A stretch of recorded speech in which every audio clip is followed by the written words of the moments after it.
How's everybody doing today? Sorry, I was working on the stream today, so I might not see everybody in here right away. I'm just bringing up some screens, so it's gonna take a second. Yeah, sorry about the music. I needed to see if I could have an opening thing here.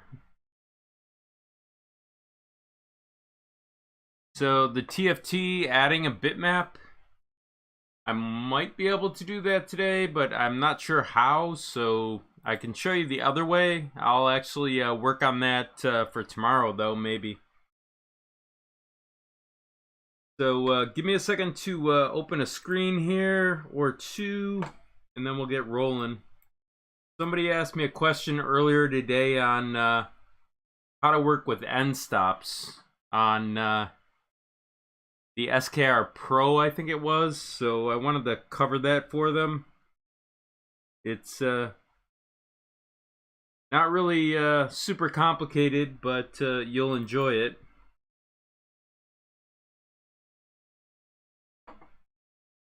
So let me see if I got everything up here. My browsers. Whoop, I gotta open a browser real quick.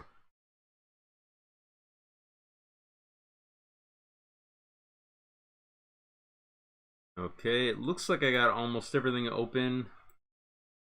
VS Code, I just have to do one quick thing.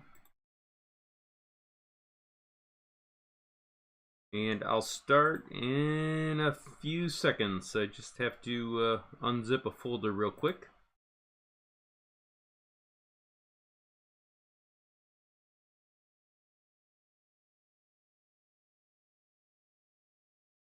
Okay, let me just kick this off.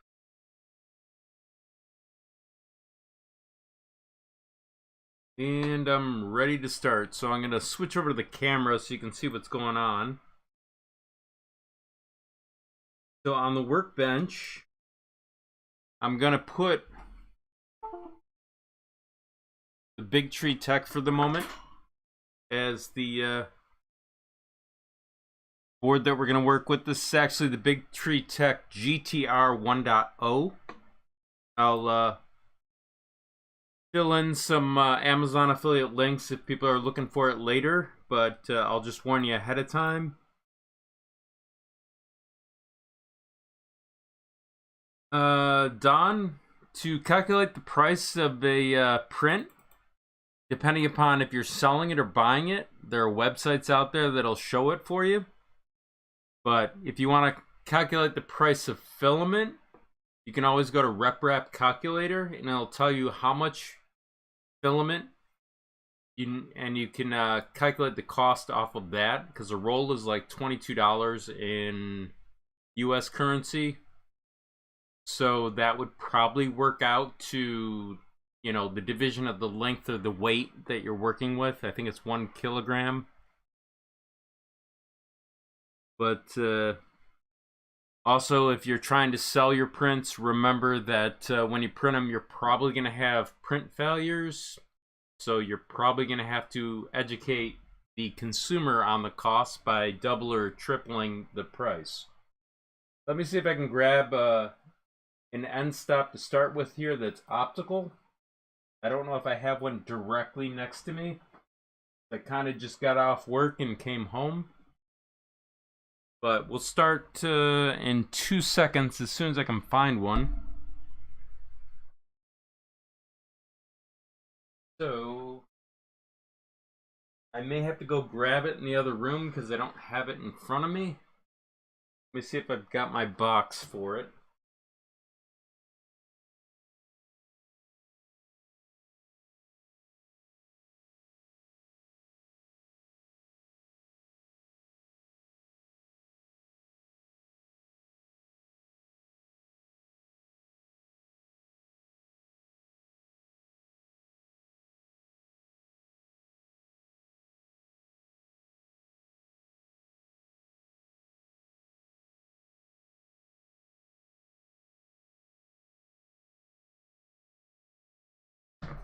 Okay, I'm just gonna move some stuff around here and hopefully not knock everything over. Well, apparently I'm not easily finding an end stop that's optical. Give me a second more.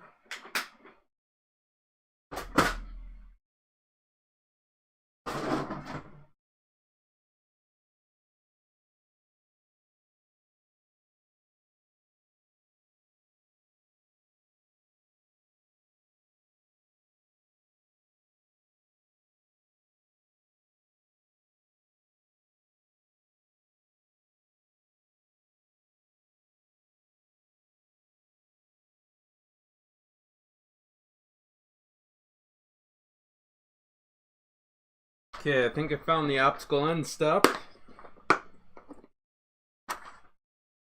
So here it is. Now I just got to find the cable for it, which hopefully I have in my hand. Let's see what happens.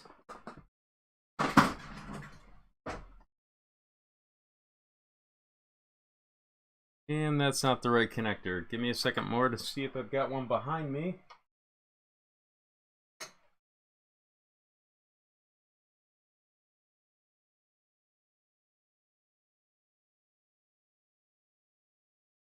That's awesome. So I guess I'll show you on a regular end stop, and then we'll go from there. There's a couple of things that you need to know on end stops. They're either optical or they're not optical. So I'm going to show you on a non-optical one to start. And this is basically a switch end stop. It creates a circuit.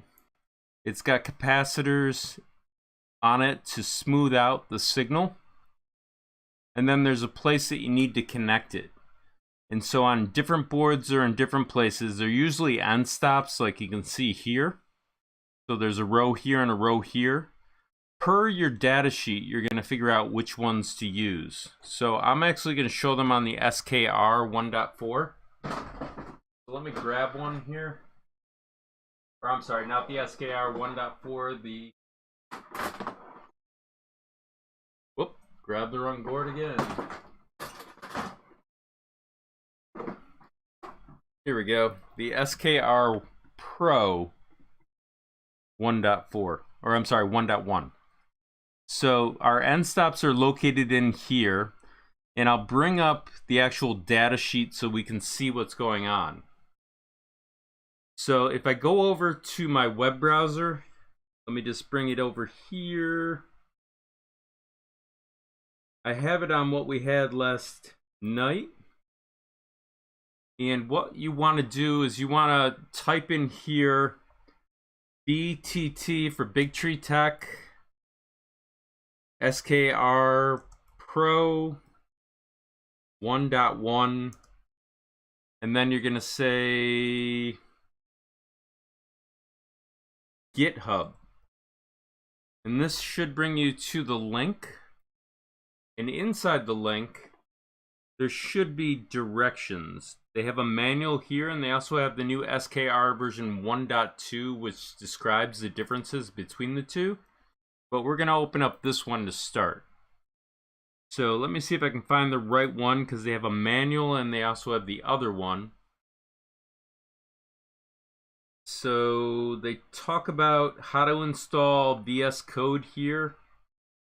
Kind of important. I'm not sure if this is going to be the manual or if this is just going to be VS Code, but it looks like VS Code. So I'm actually going to go over to the user manual and see what we got here. So we have the board. Inside the board, we have to know about the actual power switching.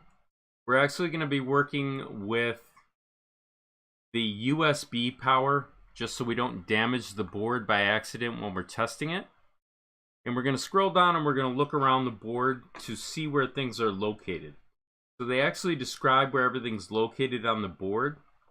And then further down here, they have their end stops. So as you can see, X minus, Y minus, Z minus. That's your minimum for X, Y, and Z. They're saying your signal pin is 3.3 volts instead of 5. So we know that this is voltage, ground, and then signal. So working with your end stop, The green wire in this case is going to be signal.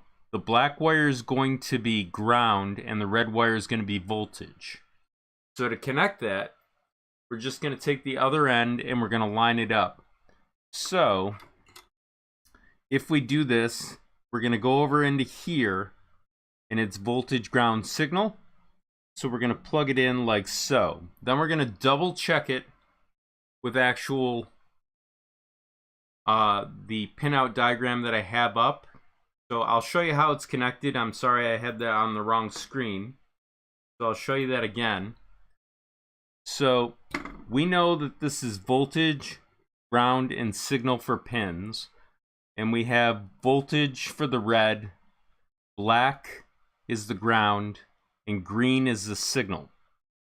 So to connect it, we're going to line it up, and we're going to push it right straight down. That will set up the actual end stop. If you plug this in backwards and you click the end stop, you'll send voltage in the wrong place and cook your board. So always be aware of that. So the next thing I'm going to do is I'm going to do what we call the smoke test, and we're going to see if it powers, because the setting that I have might be incorrect for the jumper over here. So I'm going to plug it in. It looks like there's power here, but I didn't hear a beep. So I may have done something where I need to move the jumper. So this will bring it to USB power instead of just showing that it has power. So I'm going to plug it back in and see if I hear a beep. So I hear a beep. So we're going to start with a regular firmware load and then go from there. So what I'm going to do is I'm going to go over to VS Code so you can see what I'm doing. So in VS Code, apparently it's not showing up yet, so give me a second here to fix it.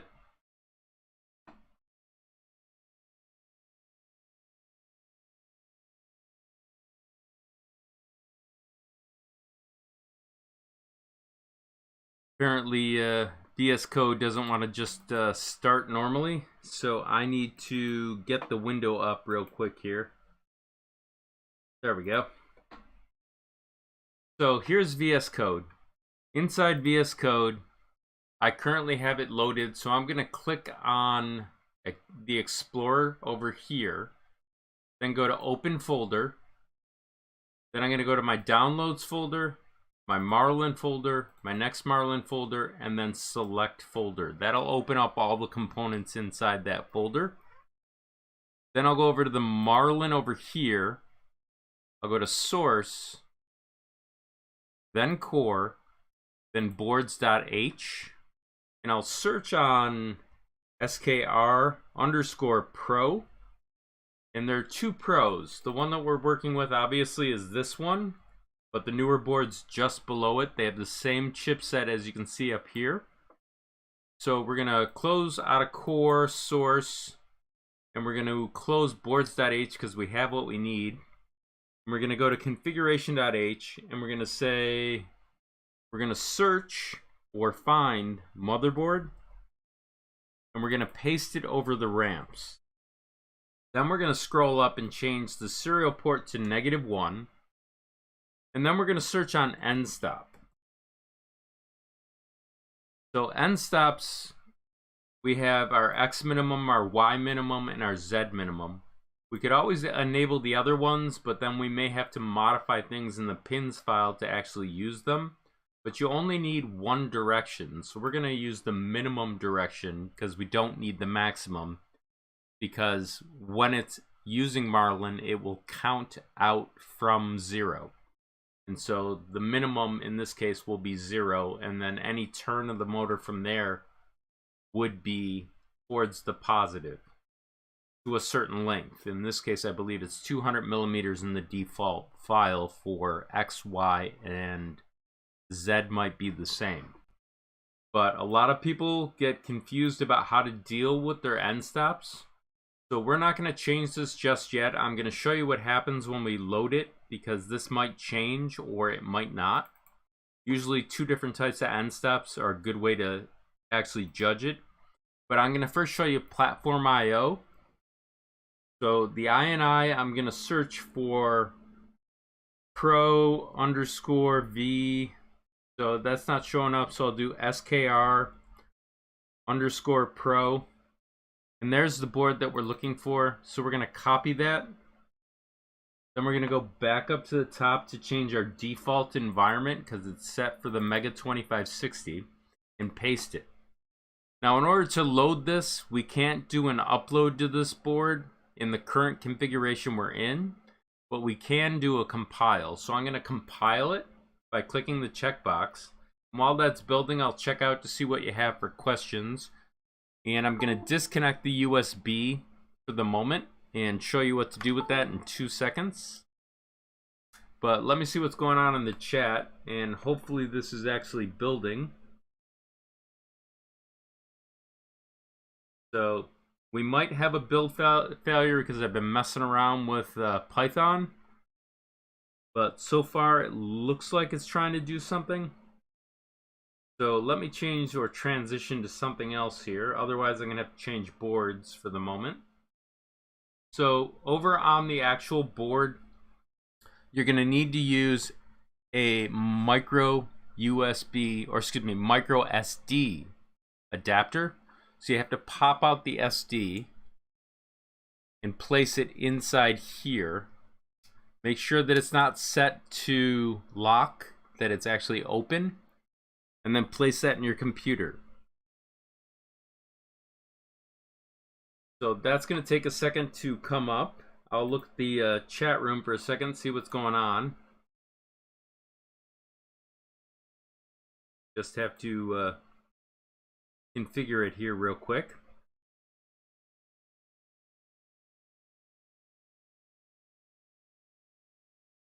Okay, now I'm going to be able to see the chat in a second. So,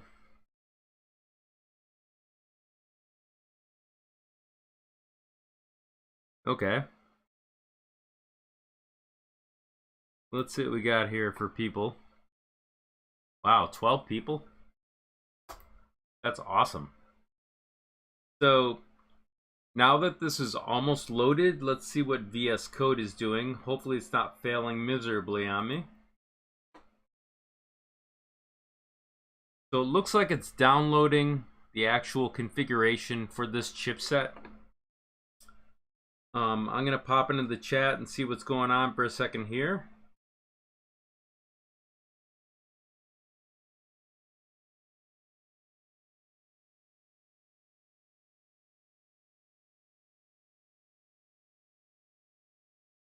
Yeah, unfortunately I have to start late in the day, so on the work week I get out at work around 4:30, so it's kind of a rush. But for those that have been given super chats, it's greatly appreciated. I just want to thank you in advance because a lot of people, I miss it during the chat because I'm on other screens. So what I'm going to do is I'm going to see how this actual build is going and show you that it's actually populating this folder here with the actual build for .pio. And what it's doing right now is actually figuring out where the pins are for particular things. So this is, I believe HAL is hardware abstraction layer, but I could be wrong. And that's the chipset that it's working with right here, being STM. So it looks like it's failing. So let's see if we can figure out why it's failing. Something to do with C, it looks like. So I'm going to try it one more time. Sometimes I build things before that and it fails. This may fail a second time, in which case I'm just going to transition to a different board to show you this process. I've been experimenting with Python, so I've been installing and reinstalling and uninstalling it, so it's causing issues because I'm trying to get the build just the way I want for a particular board. So that's why you're seeing all my issues in a live stream, which is awesome.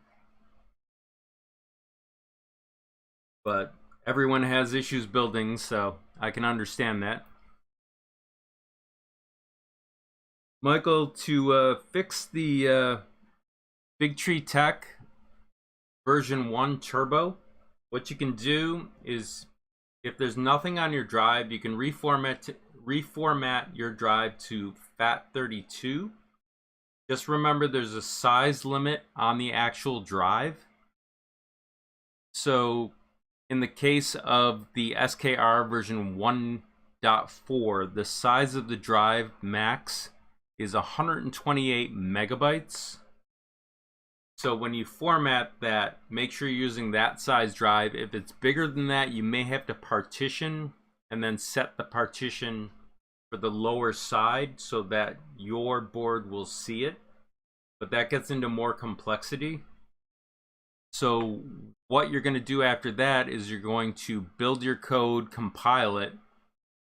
After it's built, you're going to then place it on your drive manually with a micro SD adapter, and it's going to be in lowercase firmware.bin. Now there's, originally when I did the actual recovery, I used to have to add a blank file with no extension, being the extension was cur. So if it's like a .txt file, I had to unhide extensions and name it firmware.cur in all capital letters in order for it to think there was a file there. But I don't think you have to do that anymore. I think you can just do the lowercase firmware.bin. But we can test that theory out in a second. So let's see if the build failed. It did. So unfortunately, I'm going to have to switch to a different board right now because I don't want to troubleshoot this live. But there's something going on with the processor, I think. But I'll have to look up the error and see what's going on. But maybe I can see something obvious right here by holding the control button and then clicking. Sometimes it'll bring me to the actual error. But it says BigTreeTech SKR Pro. Let's see if I can search on that and see if I can get an answer. I don't know if this is going to help. Let me start the camera up again. So it looks like I've got the correct environment. So I'm just going to switch to a different board to make this easy. So hopefully the SKR version 1.4 will work. Or the SKR 1.3 will do. So I'm actually going to have to look up the actual board real quick and connect it.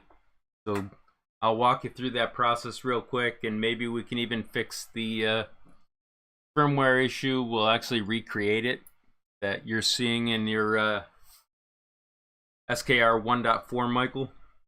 So let me change some stuff here real quick. I'm actually going to go up to the top of this file. I'm going to change the chipset to an LPC 1768. And I'm going to change the motherboard to the SKR 1.3, but I got to look it up so I get it right. So I'm going to go over to source for boards, search on SKR _1, if I spell SKR correctly, that is. 1.3, I think. And it might have gone a little too far. Let's go up here and try it again.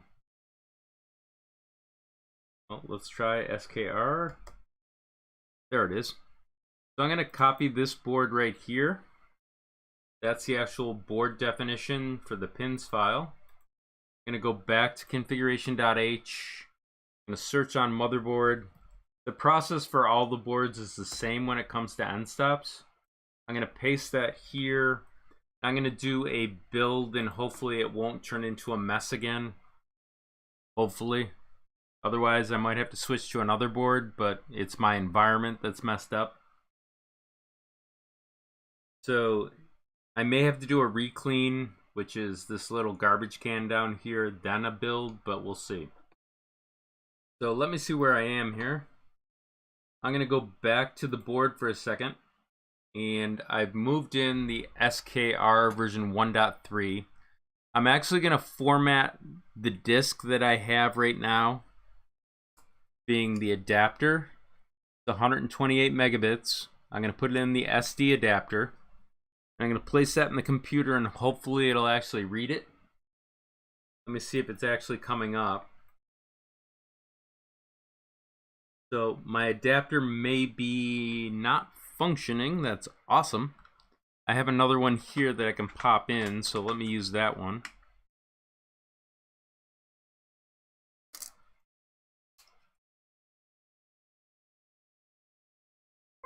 There we go. So I was having trouble with my adapter. It looks like I wore one out already. So that should be functional, but I'll show you what I'm going to do. I'm actually going to bring up the screen here so you can see it.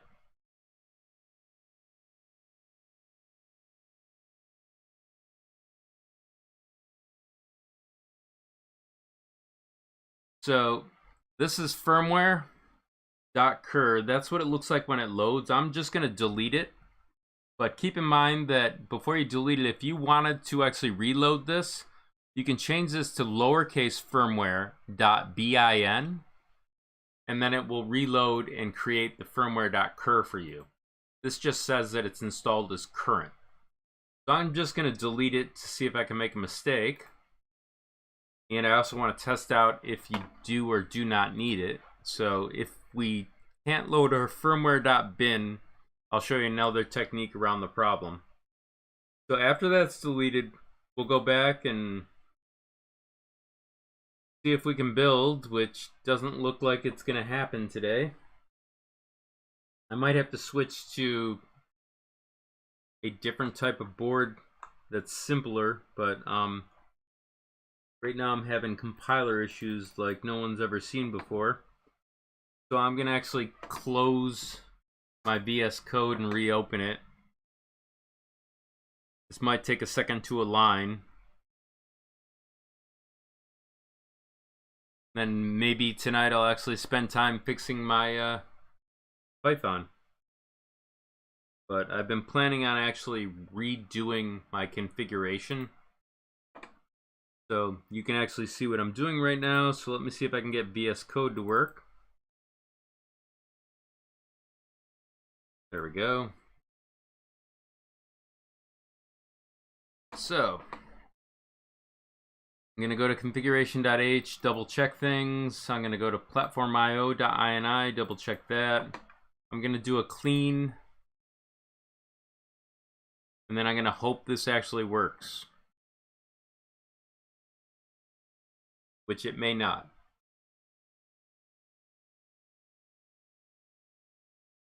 But so far, for at least the first couple of seconds, it doesn't look bad.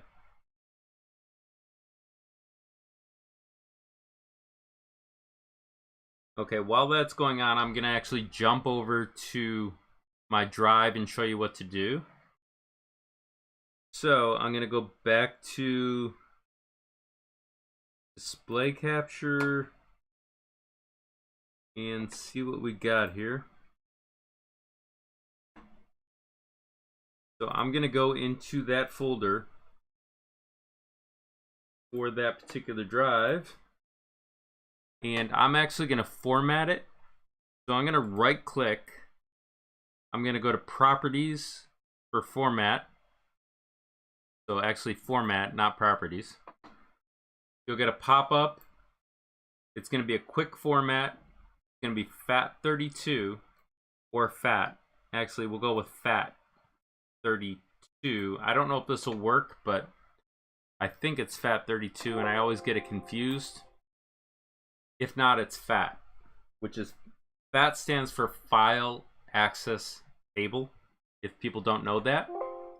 So now that that's complete, we don't need to worry about it for a second.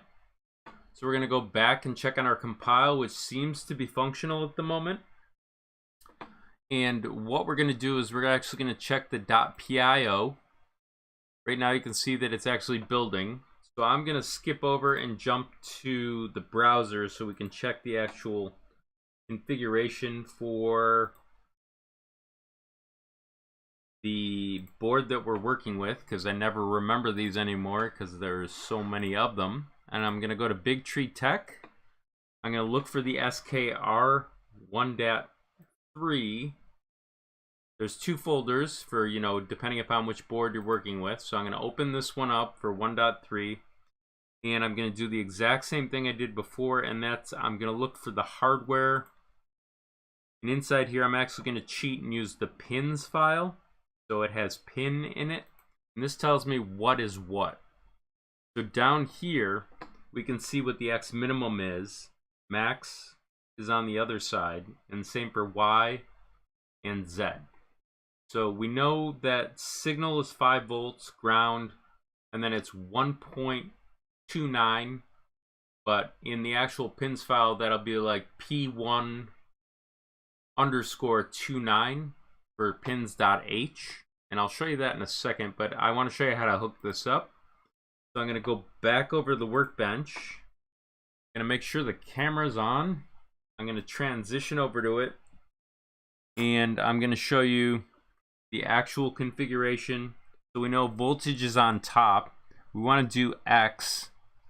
So we're going to have this on the bottom for our signal. So voltage, ground, signal. So I'm going to go back and double check the diagram so that I know I've installed it correctly. So here you can see that it says the top one is voltage, ground, signal. So allegedly we've connected it correctly. Now on this diagram they may have marked it wrong because some people think squares are ground. They are not in this case. I would go by the writing that's right here for this, because this should be your guide. So I'm going to go back and see if VS Code is almost done and hasn't failed. Looks like it just passed, so I'm going to bring us into there. And now it'll look like I've made less mistakes. So, as you can see, it says that it was successful. It took about 1 minute and 46 seconds. So I'm going to go over to .pio.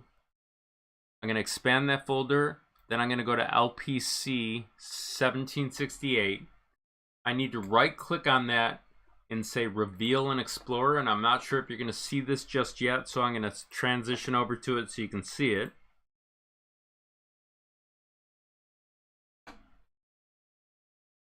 So over in here is the LPC 1768, and down in here what you're looking for is firmware.bin. So you're going to right click on that, and you're going to go to send to, and you're going to send it to your SD drive.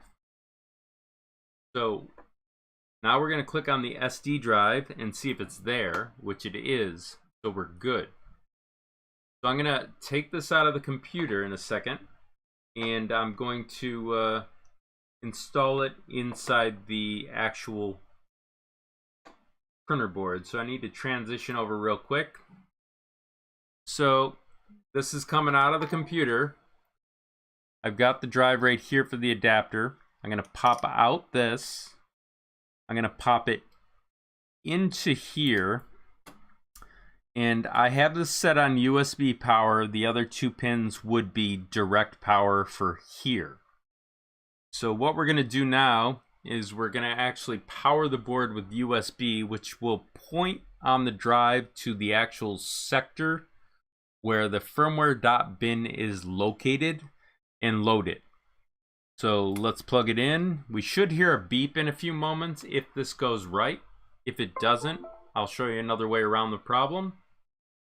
So it looks to be successful, and I'll show you why right now. I got a pop-up window on my screen that says firmware.cur.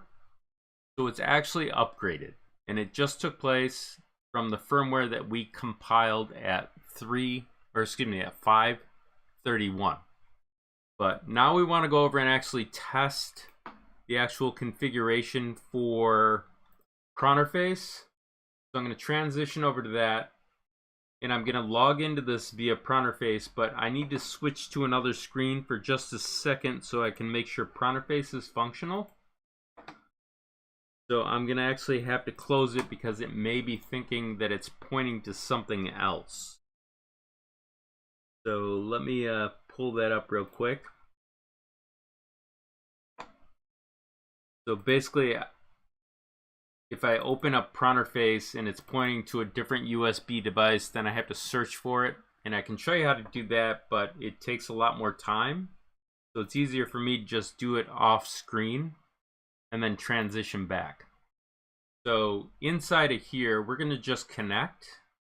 And as you can see, it said connecting. Now it says printer is now online. And it's using tool 0. Technically, there's 2 tools set up in here right now. I should turn one off just to make this less confusing. So I'm going to show you in Pronterface how to set that or turn that off. You go to Options. You're going to change your extruder count to 1 and then OK. And then you'd close and reopen, but we're not going to do that right now. We're checking the status of the end stop. So I'm going to type M119 and press Enter. And as you can see here, they all say triggered. So there's something off. So I'm going to click the end stop, and as you can see, there's a light on it. My hand's obviously covering most of it, but I'm going to do M119 again. Now it says open, so we know the state is backwards. So to fix that, this is the same thing for the optical end stop. We'll go back to VS Code.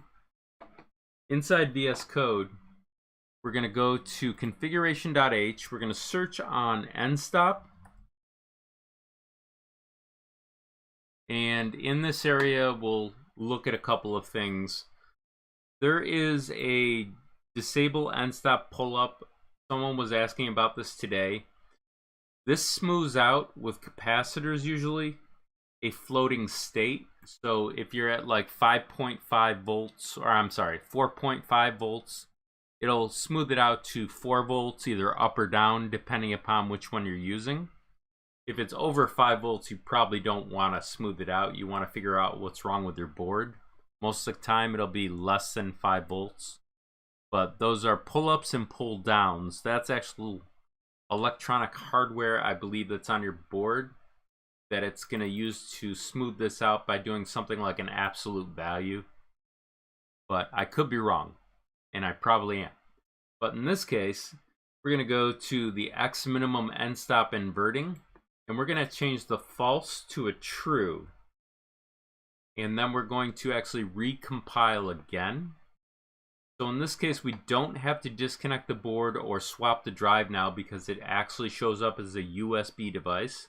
So I'm going to click upload. And then I'm going to go over and check on the chat because I have no clue what anybody's saying. So we get in the chat room here.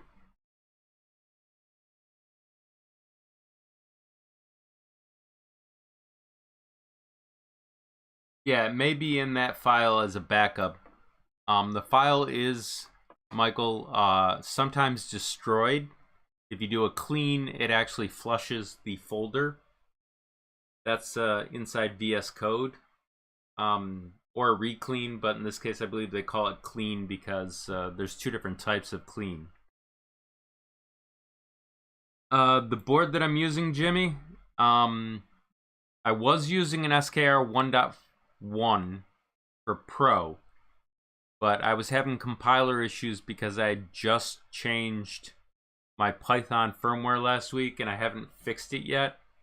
So I'm having a problem with where it's pointing for my executables in that folder because I switched from I think 3.7 to 3.9, so I'm still trying to fix that. So I've got some kind of, I think, what is it, double quote issue that I have to fix inside my pathing, but I haven't had a chance to look at it. I've been actually trying to make the stream more fluid, as funny as that sounds. So let's see. I'm going to go back over to VS Code. Well, I'm still in VS Code, so I can't go back to it. I forgot that I was there. And the build's almost completed. So I'm going to show you a technique to verify it's there after this is done. But I'll show you real quick what it looks like. So the USB drive that came up is right here, and this just populated while I was switching screens. So you have your regular firmware, and then you have the one you just built. So to load it, all you need to do is disconnect your USB power supply. So what I'm going to do is I'm actually going to go over to the screen for a second for the display, and I'm going to unplug my USB. Then I'm going to plug it back in, and that should cause the auto load because it's pointing to that sector of the drive. Now you can obviously verify in the USB, but instead what I'm going to do is we're going to see what happens inside Pronterface. So I'm going to go back to Pronterface. Inside Pronterface, I'm going to do a disconnect and reconnect. And as you can see, it's back online. So I'm going to do the M119 again to check the status of the end stops. It says open, so it's in the right state. So now I'm going to click it with my finger. And hopefully not everything's moving around. Let me see what you're seeing. So next I'm going to go over to send and do the same command, and it says triggered. So I'll undo it and I'll press send again, and that's all good. Now for the actual optical end stop, it's a similar process. You just have to align your pins. So on the underside of this one, if you can't see it, I can zoom in, but it says voltage signal ground. So the wiring is in different order. So what you need to do is trace your cables out to make sure that you're going into the right pins. Otherwise you might see smoke rising from your board. Then on the other side, obviously we have our optical sensor, and what you're trying to do is cut the actual signal of the IR between here, or the infrared light, and that will trigger the end stop like clicking the switch. And the logic either might be forwards or backwards, but I just showed you how to adjust that. So, does anybody have any other questions? I've got about 17 more minutes of time that I can spend with you before I have to go move my car.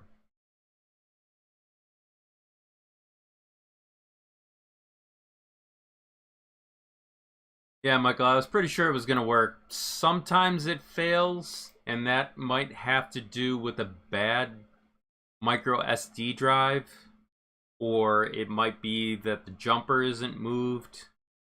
But formatting it for FAT or FAT32 should resolve that. I think it was FAT that we used, but we all know now that FAT is file access table, so that simplifies a lot of things. So can anybody else think of a question they want to see answered while I'm here? The TFT 35 might take some time. I actually have to spend time playing with bitmaps, but we could try and start something with that. It's just going to take a second. Let me see how many people are actually here so I know how to measure my time. Okay. So I'll show you a little bit about it today so you can get set up and follow along tomorrow if I don't talk too fast. As you've noticed, my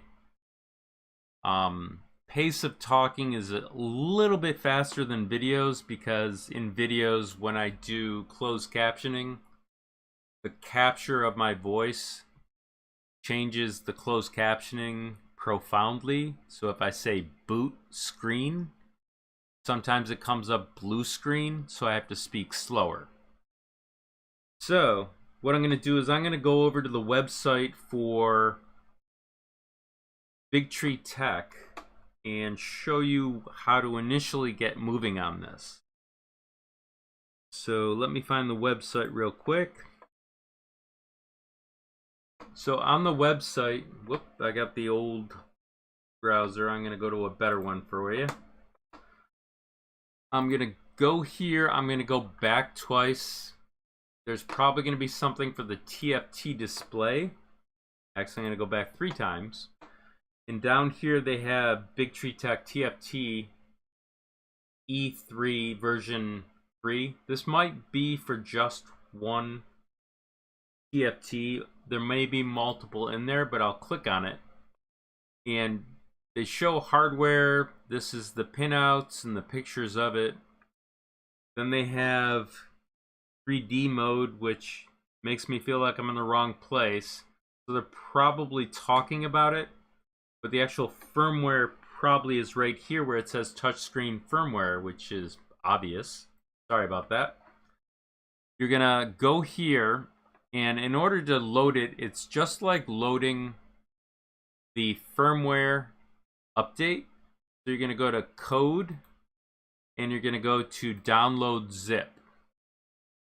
And after you download the zip, you're going to extract it. So I'm going to switch over to that screen in a few seconds. I want to give it a moment to download. So let me get the screen set up here real quick.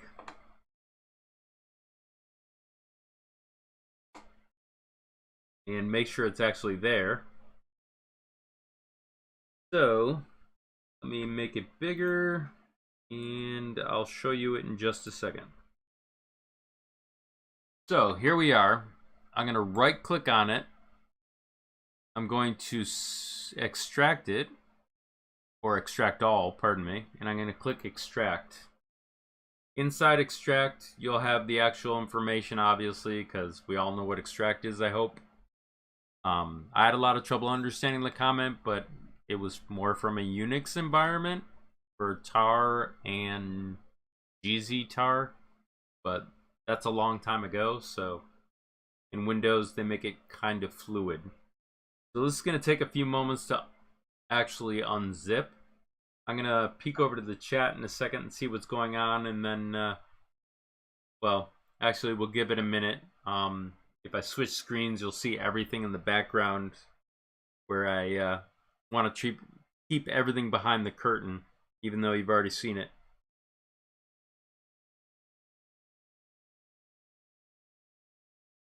So where's everybody from? If you don't mind, you can put it in the chat so I know what time of day it is, or say what time of day it is. That way I can know what's most convenient for you, because I'm on Eastern Standard Time, so I know a lot of you people are getting ready to go to sleep. But I'm going to switch the chat over to the desk for a second, or the visual. So while that's unzipping, I do have a screen that I can pull out. Let me just find it here. Apparently I've got way too many screens, so don't mind me.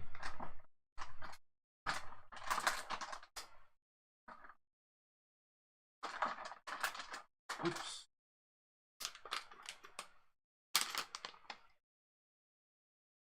Oh, that's an old screen. I'll see if I can find a newer one. Here we go. That's actually too new. And that's not even the right version of manufacturer. 2.0. And this one's probably modern enough. So that's the screen. The hookup is the same as I've said before. You need to find where the reset is, which is this one. So on this board, I believe it's located right here. So I'm going to power down the board. And there's a couple of rules that you already know about, and that's changing your second serial. So I'm going to have to recompile to do that. So let me pop over there real quick. I don't remember the number off the top of my head, but I think it's 1 for this particular board configuration. This could turn into a mess. It might be 3. So let's see what happens. I'm going to transition over to VS Code so you can see what's going on. So in VS Code, the setup, well, actually the setup's not really worth covering right now because I've done it. I'm actually going to go over to the browser and show you that we got to look at the pins diagram so that I can connect this so we can power it. So I'm going to go over to the browser, transition there. I'm going to go back to the SKR folder. I'm going to go to the 1.3 version, wiring diagram, and I'm going to go for the pins. Lovely. Apparently I'm not finding it, or I'm having a brain fart. Wiring diagram. Odd. I might be in the wrong place. Let's go back here. Hardware. There we go. Sorry about that. Down here, the TFT is located. So 5 volts is over here. And I'm super confused because of what they're doing with the TFT. Because that doesn't make any sense, because it's the one above it that I'm supposed to be pointing to. So reset's right here. So I'm going to transition back to the printer board on the workbench and do this real quick. So reset pin. So I'm going to connect there. The last pin I'm going to plug in right here. Then I'm going to power it up and hopefully not see any smoke, which we don't see. And of course I've got to deal with that. So that's the configuration that I currently have loaded. I'm going to go back to the unzipped folder and see if we can figure out how to do this.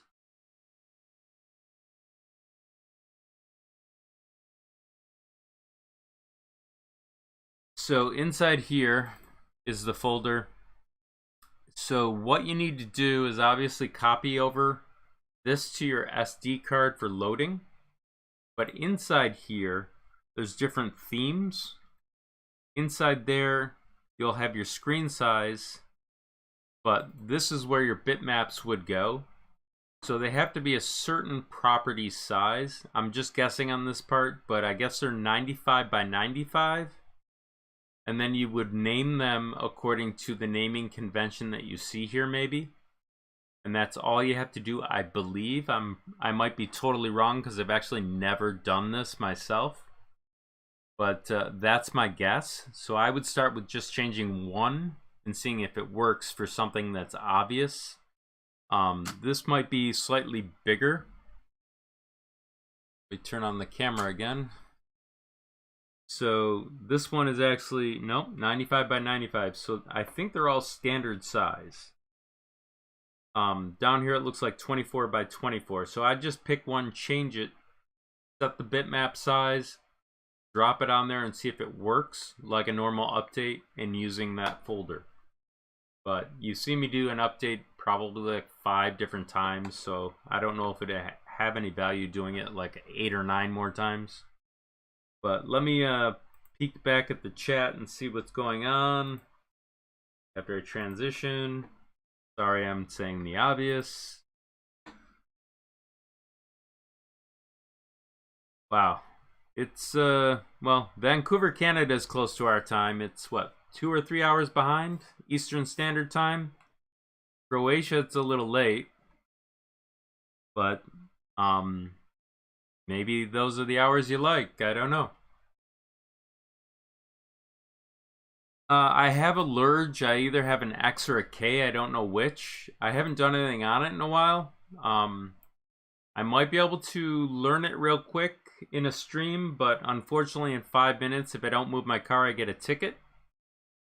So for those of you that have been doing super chats in the background and I've missed them, I gotta say thank you. It's greatly appreciated. It's a great way to offset the costs of doing these tutorials in equipment. And everyone take care.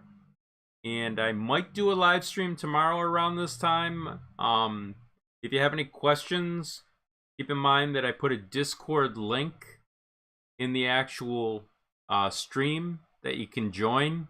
Doesn't cost anything. And you can put suggested videos outside the general chat. There's another chat. Unfortunately, I don't have my Discord up to point to it. But there's something about suggested videos. Just keep in mind, it takes me a little bit of time to research videos. I can't just get online and explain everything. I would like to be able to do that, but a lot of stuff takes looking up. So take care. Have a nice night. For those of you on the other side of the world, get some sleep. And I'm not going to say goodbye in multiple languages because I usually mangle them. So take care and good night.